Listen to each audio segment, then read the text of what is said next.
Welcome to Shadow Shorts. This is where every day at noon Eastern, I bring to you a short conversation with an expert, a thought leader, a doer in the realm of innovation for the built environment. My name is Jeff Echols. I'm a senior advisor and the head of marketing for Shadow Partners. And today I am joined by someone who is definitely a thought leader, definitely an expert, definitely a doer, and also someone who is a mentor to our Shadow Partners incubator programs. I'm very happy to welcome Anil Sawhney to Shadow Shorts today. He is, like I said, he's one of our mentors, and he's also a director of the infrastructure sector at RICS. And so I'm going to ask him to tell us what that is, but we're really going to dig into something that's top of mind for an awful lot of people right now. This is one of the main topics that I think when we get into built environment, built sector, that matters to a lot of people. We're going to talk about standardized method for measuring carbon emissions in the construction industry. So first of all, Anil, welcome. I'm glad that you're here. Tell me about RICS. What's RICS? Absolutely. Thank you so much, Jeff. I really enjoy interacting with you. And I'm very thankful for what you're doing with the mentor program and how you are bringing those groups together and having them sort of meet with the mentors. I really enjoyed meeting last week with one of the groups. So I work for the RICS. RICS is the Royal Institution of Chartered Surveyors. As the name would suggest, we are based out of the UK, but we are a global professional body, a charity, not-for-profit organization representing our members for the public good. So we have 135,000 members globally, including some student members. And we are unique in that we represent a broad brush of subsectors or pathways, as we call them, or specialisms within the built environment sector. So you would see some of our practicing members in land surveying. We have folks in planning, obviously construction infrastructure. That's a domain that I work in. We have folks in valuation, asset management, FM, and so on. So about 20 specialisms represented within RICS, and we play a significant role in setting international standards, writing about thought leadership, research, market insights, and a whole lot in terms of working with our members to develop learning and development that provides a pathway to continually learn new things, explore new ideas, and share back with the sector what's happening at the forefront of technology, at the forefront of sustainability, and similar topics. And speaking of sustainability and the infrastructure sector, carbon emissions is a huge topic. We talk about decarbonization all of the time. I know, before we went live here, we were talking about the fact that at RICS, you've developed some systems. So is there a standardized system? What is, or a standardized methodology for measuring emissions in the construction industry? And what does that look like? What does it mean for the industry if we're measuring in a standardized way?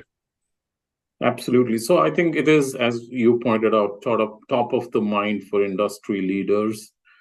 But I say carbon is the loudest, but not the only voice in built environment sector.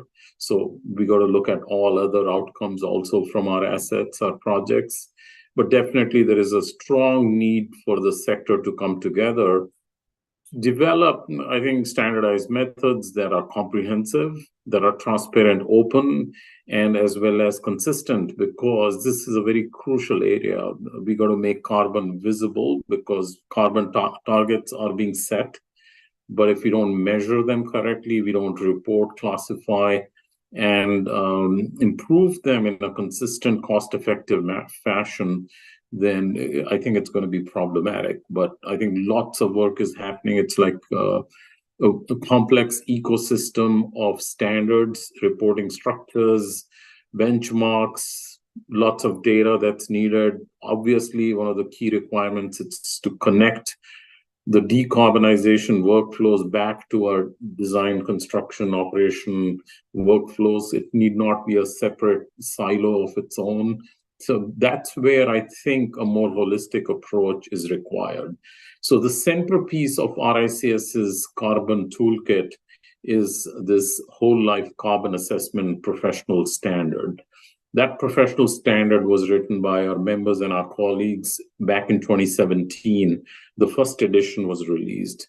On September 19, 2023, a group of expert authors, project leads at RICS, as well as our expert working group released the second edition. Now, the second edition provides a very transparent, consistent, comprehensive, consistent method of measuring carbon footprint along the life cycle of any type of asset. So the real improvement with the second edition is that you can do buildings, any type of building, but also about 18 types of infrastructure asset or entity types, beginning with, say, roadways, all the way up to ports or any thing in between. So that's a very unique way of looking at carbon assessment over the whole of life. The standard is consistent with ISO and EN international standards that are very commonly used by carbon experts when doing carbon calculations. It provides a modular approach. It helps you set system boundaries, because how you define your project's boundaries makes a huge impact on how the calculations or assessments are done. You can then connect this standard with a reporting structure. So ICMS, the RICS provides a consistent reporting format also, which is called ICMS, which is an international standard we have developed collectively, collaboratively with the help of 50 other professional bodies globally. So you have how to measure, how to report, and then in the UK, we are developing with the help of other UK-based professional bodies, what's called the Built Environment Carbon Database, which essentially will then give you entity level and product level benchmarks for carbon intensity factors that can be utilized in your calculations. Another piece of the juggle is also, or the puzzle is your carbon targets or carbon budgets. For the UK, RICS is working with other professional bodies to create the UK net zero carbon building standard, which will basically then have for various building types, residential, office, and other types, published standards by square meter of floor area, perhaps, which can then connect into this ecosystem, how to calculate, what to calculate, how to report, where do you get the benchmarks, and then what are your targets that you're trying to achieve or accomplish. So that sort of fits into this whole ecosystem of various pieces that need to come together for our sector to do these assessments. So as we look forward then, so we've got a way to assess and we've got a way to standardize the reporting. So I guess everybody's on the same level. How will this impact the way that we think about or look at designing and constructing in the future? Absolutely. So the standard is equally applicable to new builds or to retrofits or existing assets. What the standard does, it sort of connects back to our projects stages, project stage gates. And one of the attempts it does is to connect the carbon calculation workflows with our traditional design construction workflows. For example, we promote the use of BIM, not only for design construction, but also connected back to carbon. Now, the additional thing that RICS provides then is an integration between carbon and cost calculations. I think it will be fair to say that we want to decarbonize in the most cost-effective fashion. So the reporting taxonomy is borrowed from a cost planning kind of a structure or taxonomy. So we integrate life cycle cost reporting with life cycle or whole life carbon reporting in the same classification system. So as you are evaluating your material substitutions, evaluating which object, product, component, assembly to use, you're simultaneously also invoking pricing or costing processes. Therefore, now we see deeper integration with your traditional core workflows. Because if we leave it to very specialized carbon experts and leave it as a silo separate from all our traditional or core work processes, then you are creating a fragmented approach.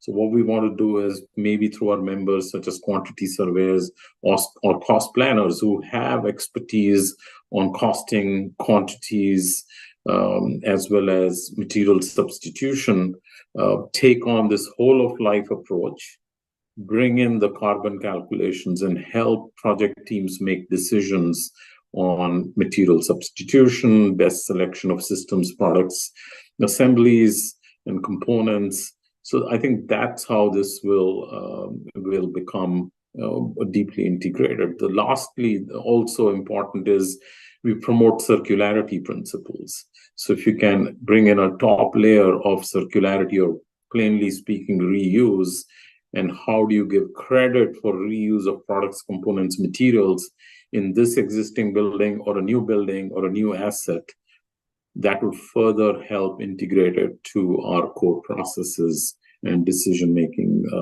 that is normally involved either in new builds or in retrofits.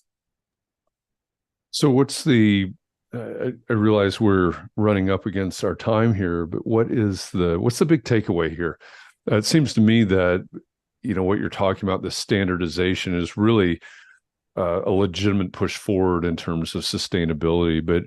But from your point of view, and maybe the members of RICS, their point of view, what's the big takeaway when it comes to either the fact that there is a standardized method, or the I guess the need for what's the impact of that going to be?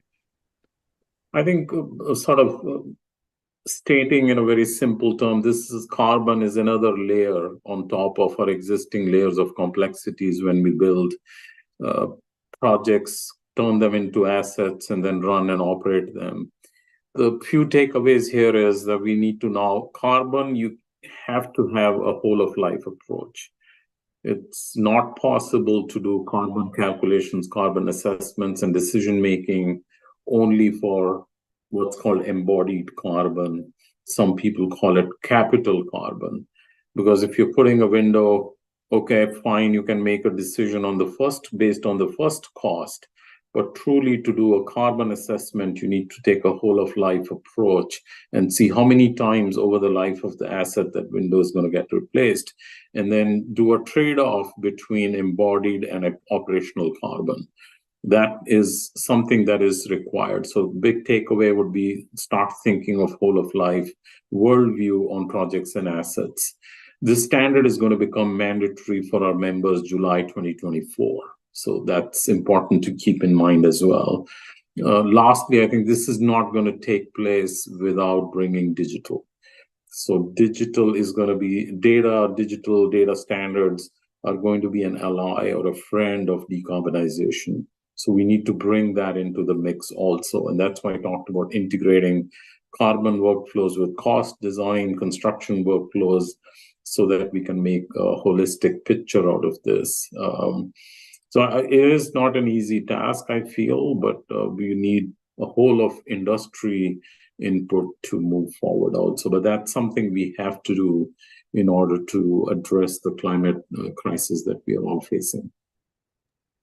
Yeah, it seems to me that with this standardization, this has to be a big push forward into making some of these things a reality, right? To really, like you said, it's layers, and digital as friend of carbon, et cetera, all these things starting to work together in a holistic and sustainable, pushing us towards a sustainable industry. Anil, thank you very much for explaining this and talking about what is rolling out, what's coming from RICS, a standardized method for measuring carbon in the construction industry. We talk about decarbonization all the time, and I think this, to me, this is making those goals more realistic as we move towards the standardization. So thank you for this, and also thank you for being one of our mentors in our incubator program. It means a lot. It's very helpful to our startup founders to have people with your expertise in the mix. Thank you, Jeff, and I really appreciate what Shadow is doing for the industry. Yeah, thank you. We appreciate it. And for those of you that are out there watching or listening to this, thank you for joining us today. I'll be back again tomorrow with another edition of Shadow Shorts with another expert, a thought leader, a doer in the realm of innovation for the built environment.